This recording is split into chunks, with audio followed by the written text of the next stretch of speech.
এবং দেশের বাইরে যে যেখান থেকে দেখছেন বাংলা কৃষকের গল্প ইউটিউব চ্যানেলের পক্ষ থেকে শুভেচ্ছা অভিনন্দন জানাই। সামনে মধু মাস, জ্যৈষ্ঠ মাস। তো আমরা এই বাগানে বেশ 3 থেকে 4 মাস আগে আপনার দেখাইছিলাম, দেখাবো যে এই বাগানে কি পরিমাণ আম হয়েছে এবং আমের ফসল এবার খুবই ভালো। আর আমাদের এই আম বাগানতে যে ভিডিও করছিল এবং যে উপস্থাপনা করছিল মোহাম্মদ ফরিদউদ্দিন, উনি আসতে পারেন নাই। ওনার শারীরিক অবস্থার সমস্যার কারণে উনি আসতে পারেনি। এখন উনি তার পরিবর্তে বাংলা কৃষকের গল্প ইউটিউব চ্যানেলের এডিটর মোহাম্মদ বাবলু গাজী এবং ক্যামেরাম্যান মোহাম্মদ মুর্শিদ ভাই তার সঙ্গে নিয়ে আমরা এই বাগানে আসছি।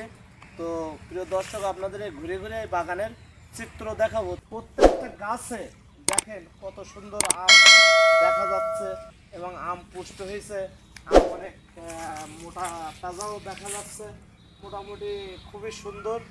তো প্রিয় দর্শক, আপনাদের ঘুরাই ঘুরাই আমরা এই পুরা বাগানটা দেখাবো। তো আপনারা দেখতে থাকেন প্রত্যেকটা গাছে কেমন আম হয়েছে, রোগমুক্ত আম। এই আমগুলো কত সুন্দর তরতাজা আম, বিভিন্ন জাতের আম এখানে আছে। এই আমগুলো আপনাদের এই আম গাছগুলোর ভিডিও আমরা বাংলা কৃষকের গল্প থেকে দেখাইছিলাম। তো আপনাদের আজ আমরা সেই বাগানে চলে আসলাম। সেই হিসাবে যে হারে বাগানে আম হয়েছে, তো আপনাদের ঘুরাই ঘুরাই আম বাগানগুলো দেখাই। আপনারা দেখেন যে কত সুন্দর, মানে প্রত্যেকটা গাছে কি সুন্দর সুন্দর আম ঝুলতেছে। তো আপনাদের এই বাগানের চিত্র একসময় দেখাইছিলাম এবং আজও দেখাচ্ছি, আপনারা দেখতে থাকেন। তো আপনারা দেখেন, ঘুরে ঘুরে আপনাদের দেখাচ্ছি প্রত্যেকটা আম গাছ। এখানে 150 থেকে 200-র অধিক আম গাছ আছে। তো আমরা পাশে নেট দিয়ে ঘেরা আমরা বাগানের কাছে তো পৌঁছাবো। প্রত্যেকটা গাছে কি সুন্দর আম ঝুলতেছে। আমের ফলন এবার খুবই ভালো এবং কৃষকদের মনেও খুশি আছে। এবং এবার জ্যৈষ্ঠ মাসে ক্রেতারাও ফলন অনুযায়ী খুব কম দামে আম উপভোগ করতে পারবে। সামনে জামাই ষষ্ঠীর গুণ, সেখানেও মোটামুটি জামাই আপ্যায়ন করার জন্য কাঁঠাল এবং আম দুটোরই প্রয়োজন। তো আমরা আজকে আপনাদের আম বাগানের ভিডিও চিত্র দেখাচ্ছি। প্রত্যেকটা গাছে দেখেন কি পরিমাণ আম হয়েছে। প্রত্যেকটা গাছে, কোনো গাছ এখানে মিস যায় নাই।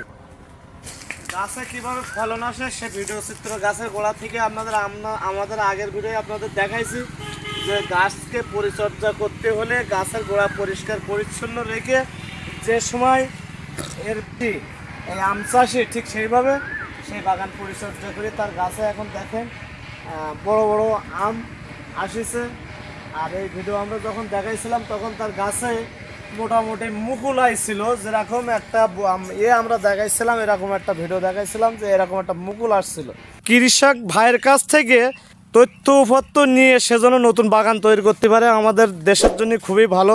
যত আমাদের দেশে ফল, তরকারি, শাকসবজি তৈরি করতে পারবো, তত আমাদের দেশের মানুষ কম টাকায় কিনে খাইতে পারবে।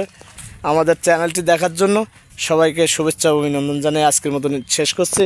দেখা হবে অন্য কোনো মাঠে, অন্য কোনো জায়গায়, অন্য কোনো স্থানে। ভালো থাকবেন, সুস্থ থাকবেন। আল্লাহ হাফেজ।